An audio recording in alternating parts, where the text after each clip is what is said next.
Dramatic situation to have a person live and grow through crisis. Kind of really wanted to play that. Somebody who's really actually never been challenged by this kind of crisis, ironically empowers her and brings her kind of back to life. Imagine having your entire life's work, the accolades, the record-breaking million-dollar paychecks, and a reputation as the most trusted woman in America, and all these dismantled by a single paparazzi lens in a London park. Everyone thought they knew why Meg Ryan vanished. We blamed the gladiator in the leather jacket and the sweetheart who broke her vows. But at 64, Meg is finally peeling back the layers of a narrative that was never actually hers to begin with. The implosion of an icon. Why is the world suddenly obsessed with Meg Ryan in 2026? There was a sheer tectonic scale of her fame in the late 90s. That's why. We aren't just talking about a famous actress, we are talking about a cultural North Star. When Meg Ryan got a haircut, half the women in the Western world went to the salon with a magazine clipping. When she crinkled her nose in a New York deli, she didn't just sell movie tickets, she sold the very idea of hope, romance, and the happily ever after. She was the uncontested queen of the box office, a woman who had mastered the art of being both aspirational and your best friend. By 1999, Ryan was the highest-paid actress in the world, commanding $15 million per film, a figure almost unheard of for a woman in that era. She wasn't just starring in movies, she was the architect of the modern romantic comedy. Along with writer-director Nora Ephron, she had crafted a trilogy of secular scriptures: When Harry Met Sally, Sleepless in Seattle, and You've Got Mail. These weren't just films, they were blueprints for how a generation of women wanted to love and be loved. She was America's sweetheart, a title that acted as both a crown and a cage. The title suggested a purity, a moral stability that the public demanded she uphold. She was the woman you'd trust with your secrets, your heartbreak, and apparently, your moral compass. The shift began in the year 2000, and the world learned that even the brightest stars have a dark side.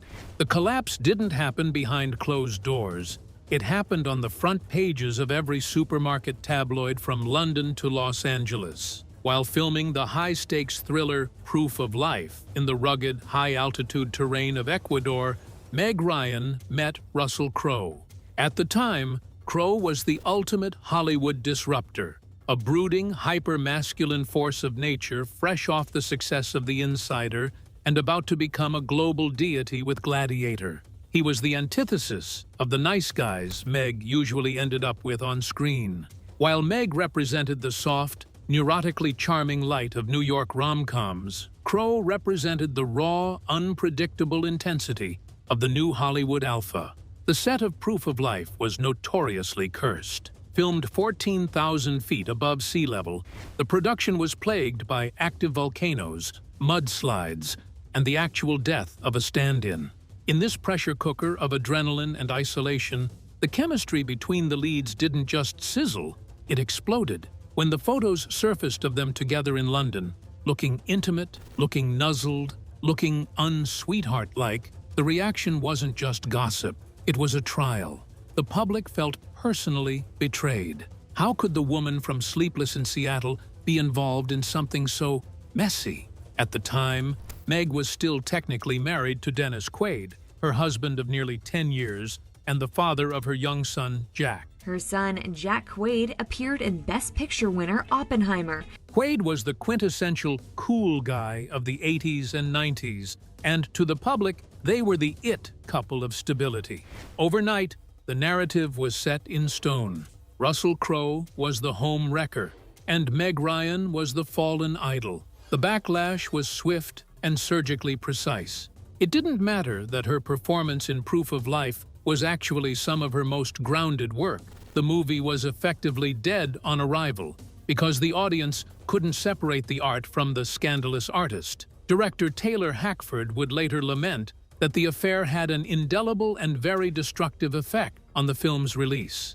For the first time in her career, Meg Ryan was being booed by the very people who had once treated her like royalty. She became a punchline on late-night talk shows, a cautionary tale about what happens when you step out of the box the world built for you. The media vitriol was intensely gendered, while Russell Crowe's reputation as a bad boy was only bolstered by the affair, adding a layer of dangerous allure to his gladiator persona. Meg was treated as if she had committed a crime against the public's collective imagination.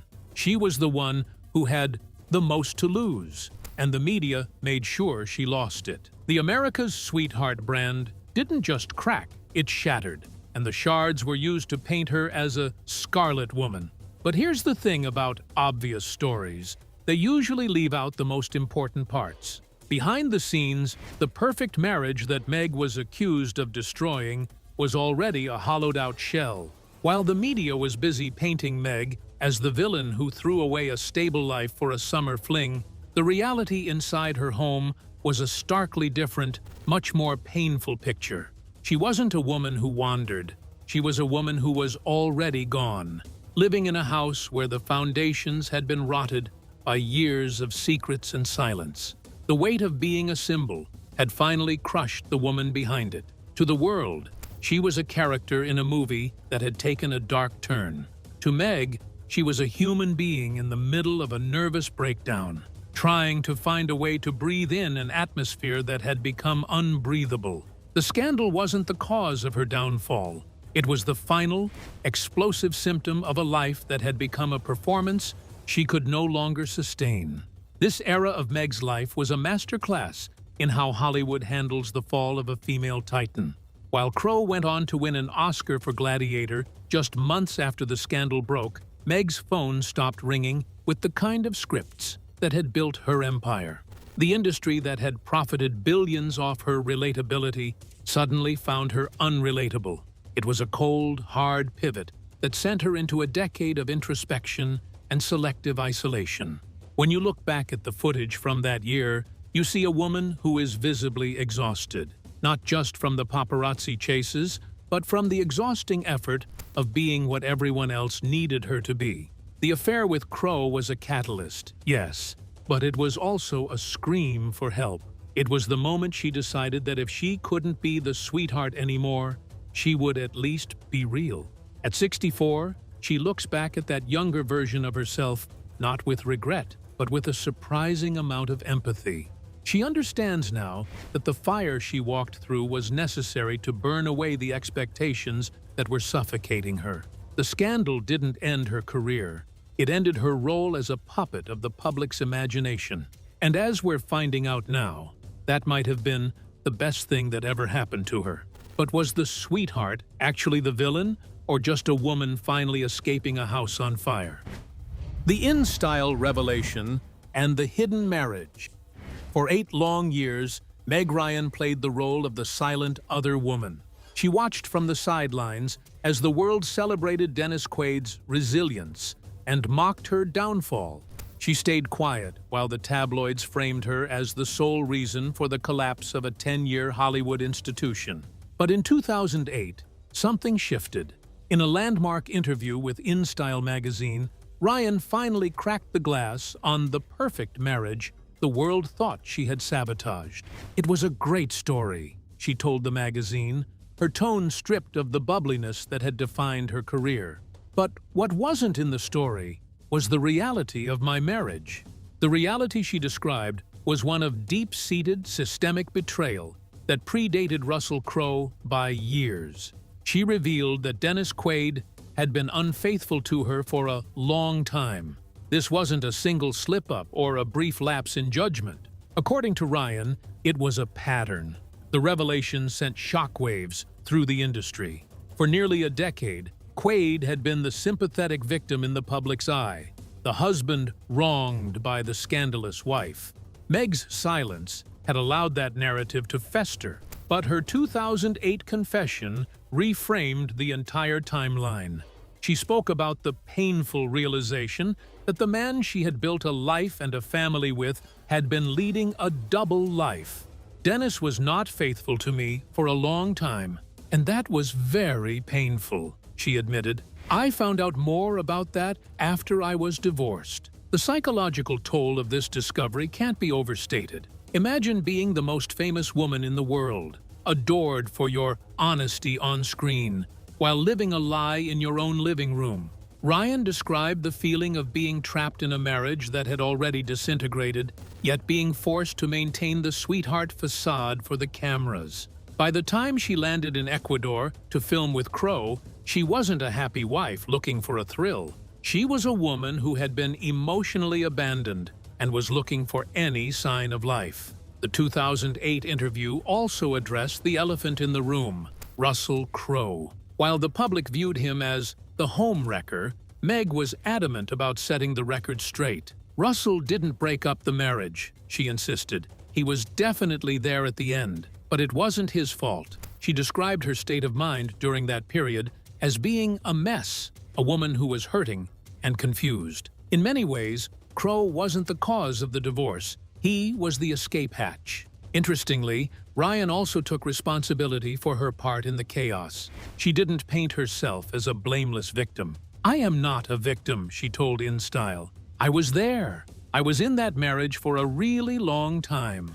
She acknowledged that her own decision to stay and her eventual decision to leave in such a public way were part of a complicated web of choices. But she also highlighted the hypocrisy of tabloid culture, which she noted can't tell a complicated story. Tabloids need heroes and villains. They don't have room for the messy gray areas of a failing marriage between two flawed people. She also spoke about the strange liberation that came with being branded a scarlet woman. For years, she had been suffocated by the pressure of being perfect. When that perfection was stripped away by the scandal, she realized she no longer had to care what people thought of her. The America's Sweetheart title was a heavy burden, and the affair, as damaging as it was to her career, finally set her free from it. She could finally stop being the person everyone else wanted her to be and start to figure out who she actually was. In the years following that interview, Dennis Quaid has offered his own perspectives, often reflecting on the era with a mix of regret and nuance. In a 2018 interview with Megyn Kelly, he admitted that he felt dwarfed by Meg's massive fame during the 90s. "I'd go out on the street and they'd be like, 'Meg, Meg,' and I'd just kind of disappear," he recalled. This power imbalance, combined with the pressures of Hollywood, created a toxic environment where resentment could grow. While he didn't explicitly confirm the extent of his infidelity, he acknowledged that the relationship was fraught with bumps in the road, and that he struggled to be the big person when her career surged so far ahead of his own. The 2008 revelation was more than just a gossip update. It was a recontextualization of a woman's life.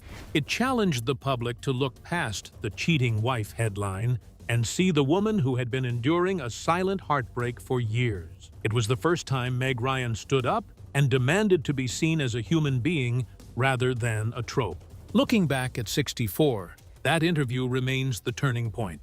It was the moment she stopped letting the world write her script. She traded her box office dominance for something far more valuable: the truth. And while it took the public another 15 years to fully catch up to her perspective, she has spent that time living a life that is finally, authentically, her own. The narrative we all swallowed in 2000 was a lie of omission. We saw the kiss in the park, but we didn't see the years of infidelity that led to it. We saw the unfaithful wife, but we didn't see the woman who had already been left behind in her own marriage. As Meg moves into her mid-60s, this clarity has given her a sense of peace that no romantic comedy ending could ever provide. If the marriage was already dead, what was the actual spark that flew in the South American jungle? The jungle fever, how Meg and Russell actually started.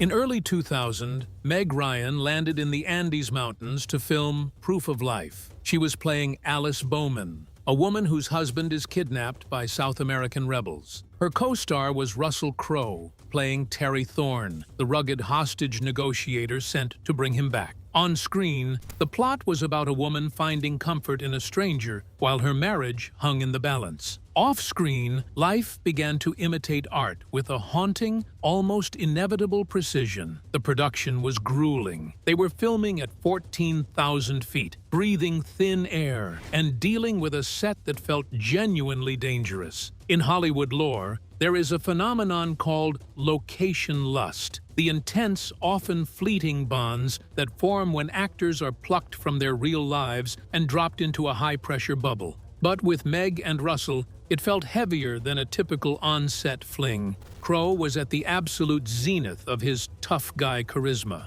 He was brooding, intensely focused, and possessed a raw, masculine energy that was the total opposite of the polite, polished Hollywood circles Meg usually moved in. Friends at the time described Meg as being extremely infatuated. The late Carrie Fisher, one of Meg's closest confidants, famously quipped that Russell was a tough thing to resist, adding with her trademark wit that she was just glad a friend of hers got to find out what he was like. For Meg, Russell wasn't just a co-star. He was a catalyst. He represented a world where you didn't have to be America's sweetheart. You could just be a woman. Their chemistry was undeniable to anyone on set. It started with long talks and moved to constant emailing, a novelty in 2000. Soon, the clandestine nature of the affair began to slip. They were spotted smooching and nuzzling in London restaurants and clubs during the film's post-production phase. By the time they reached the summer of 2000, they were no longer hiding. They were seen together in Santa Monica, and then at Crowe's sprawling 500-acre property in Australia. There were even rumors that they were house hunting together, with Russell pointing at estates and asking, "How about that one?" But as quickly as the fire started, the oxygen began to run out. The reality of Meg's life was still waiting for her. She was in the middle of a high-profile divorce from Dennis Quaid. She was a mother to a young son, and she was the target of a global media hit job. Russell, by contrast, was ready to settle down. Those close to him suggested he wanted to marry Meg and start a family immediately. For a woman who had just realized her 10-year marriage was a lie, this eagerness was, in her own words, too much, too soon. By the end of 2000, just as Proof of Life was hitting theaters, the relationship hit a wall. Meg would later admit to InStyle that she was a mess during that period. "I hurt him too at the end," she confessed. "I couldn't be in another long relationship. It wasn't the time for that, so I got out." The breakup was as quiet as the affair was loud. Russell was reportedly devastated, later saying of Meg, "She is a beautiful and courageous woman, and I grieve the loss of her companionship, but I've not lost her friendship." In the end, the jungle fever of Ecuador couldn't survive the cold light of Hollywood reality. Russell was a man who wanted a partner to build a fortress with. Meg was a woman who had just realized she needed to tear her own fortress down. They were two people who met at the exact right moment to change each other's lives, but at the exact wrong moment to share one. With the romance over and her reputation in tatters, where does a former queen go when the throne is gone? The aftermath, Meg's metamorphosis. The aftermath of the year 2000 didn't just change Meg Ryan's career, it changed her DNA. In the immediate wake of the scandal, she tried to lean into the darker side the media had assigned her. She took on the lead in Jane Campion's 2003 erotic thriller In the Cut. It was a radical departure, explicit, gritty, and miles away from the Empire State Building. But the public wasn't ready to forgive her. The film was met with a mixture of confusion and hostility. It was as if the world was saying, "We don't want the real you. We want the girl from the bookstore." So Meg Ryan did something truly radical in Hollywood. She stopped trying. She stepped back. She didn't officially retire, but she stopped playing the game. She moved to New York, far from the Los Angeles paparazzi mills, and focused on being a mother. In 2006, she adopted her daughter, Daisy True, from China, a move that she described as one of the most deliberate and rewarding decisions of her life. She spent her days in the West Village, walking her kids to school, browsing bookstores, and reclaiming the anonymity she had lost at 22.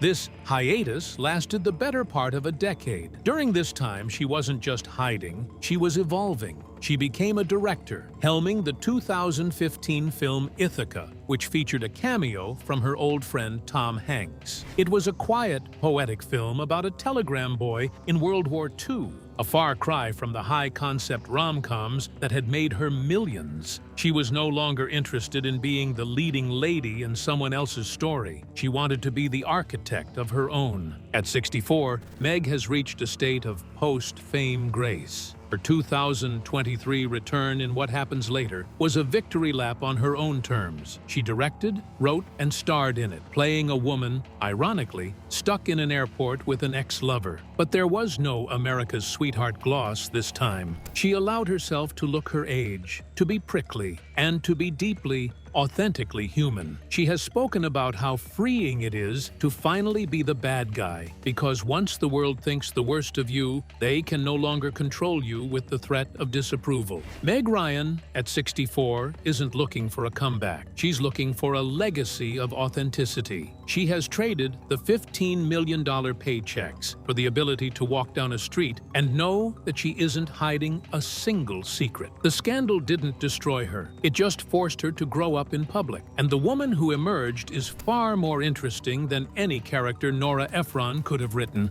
And what about the man who was once the world's most wanted other man? The Gladiator's path. Russell after the storm.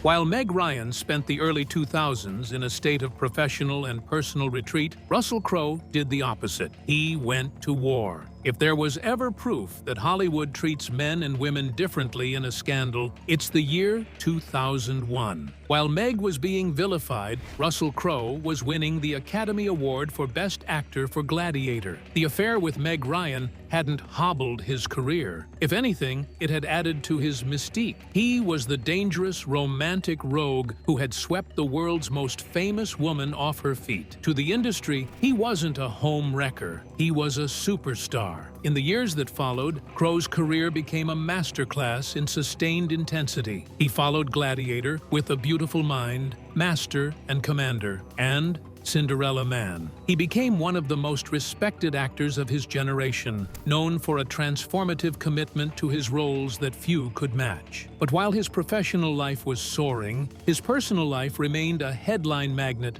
for all the wrong reasons. There were the public outbursts, the infamous hotel phone-throwing incident, and a general reputation for being difficult. The Art of Moving On. Russell, Danielle, and the Great Purge. If Meg Ryan's path after the year 2000 was one of quiet internal reconstruction, Russell Crowe's was a loud, high-definition odyssey through the very heart of the Hollywood machine. What happened to Russell after the jungle fever of Ecuador cooled? There was a woman who had been there long before Meg Ryan ever crinkled her nose. Danielle Spencer. Russell and Danielle were a classic slow burn story. They first met on the set of the Australian film The Crossing in 1989, where they played star-crossed lovers. For the next decade, their relationship was a rhythmic cycle of on again, off again, as Russell's star rose to impossible heights. When the scandal with Meg broke in 2000, many assumed Danielle was a footnote in his past. But as the smoke cleared from the proof of life fallout, instead, he went home. He went back to the girl who knew him before he was a god of the arena. In April 2003, exactly 3 years after the Meg Ryan photos ignited the tabloids, Russell and Danielle were married in a purpose-built chapel on his sprawling 500-acre ranch in Nana Glen, Australia. When Russell Crowe wed Danielle Spencer on his 39th birthday in 2003, the marriage bore all the hallmarks of a match made in heaven. The wedding was a massive 3-day event that felt like a reclaiming of his identity. It was a circle the wagons moment. He wasn't just marrying a woman, he was marrying a lifestyle that was diametrically opposed to the chaos of his time with Meg. Within months, they welcomed their first son, Charles, followed by their second, Tennyson. In 2006, for nearly a decade, Russell Crowe, the man known for his volatile temper and legendary appetites, seemed to have finally found his anchor. But Hollywood anchors are often tethered to shifting sands. By 2012, reports began to surface that the perfect Australian domesticity was fracturing. The official line was that Russell's grueling filming schedule, which saw him away from home for up to 40 weeks a year, had made a shared life impossible. While there were no Meg Ryan-style scandals this time, the quiet erosion of their connection was just as final. They separated in late 2012, though it would take another 6 years for the legal paperwork to catch up to the emotional reality. In 2018,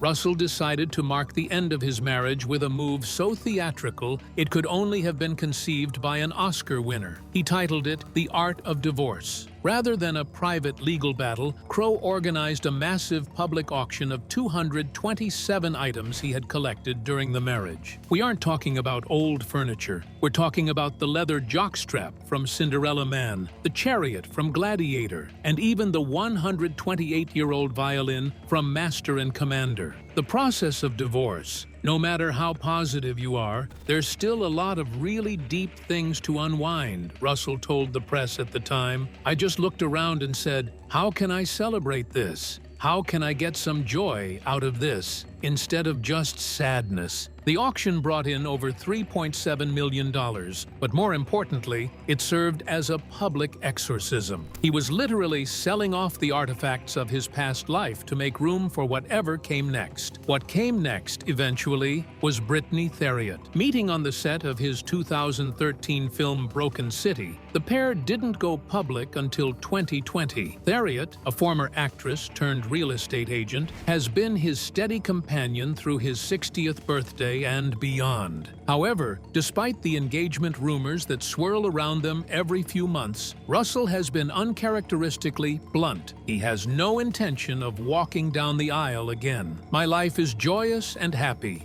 he recently shared on a podcast. Why ruin that with a wedding? As of 2026, the most fascinating part of Russell's romantic legacy isn't the new flame, but the old one. He and Danielle Spencer have achieved a full-circle friendship that most divorced couples only dream of. Just last year, Danielle even joined Russell on stage during his indoor garden party music tour, performing together in a way that echoed the set of The Crossing 35 years earlier. Looking at Russell at 62 and Meg at 64, you see two people who were once the most talked about sinners in the world, now living lives defined by an almost startling amount of peace. Russell has kept his ranch, his kids, and his music. Meg has kept her privacy, her daughter, and her newfound voice. They are no longer the characters we saw in those graining photos from 2000. They are the survivors of a storm that nearly drowned them both, and they've finally reached the shore. Throughout it all, Crowe has maintained a curious, protective silence regarding Meg Ryan. Unlike many Hollywood exes, he has never disparaged her in the press. He has always spoken of her with a genuine, almost mournful respect. It's as if he recognizes that their brief, chaotic collision was a moment of pure humanity in an industry that rarely allows for it. Today, at 62, Crowe is a seasoned veteran of the industry. He directs, he plays in his band, and he continues to take on roles that challenge his tough guy image. He has survived his own scandals, his own temper, and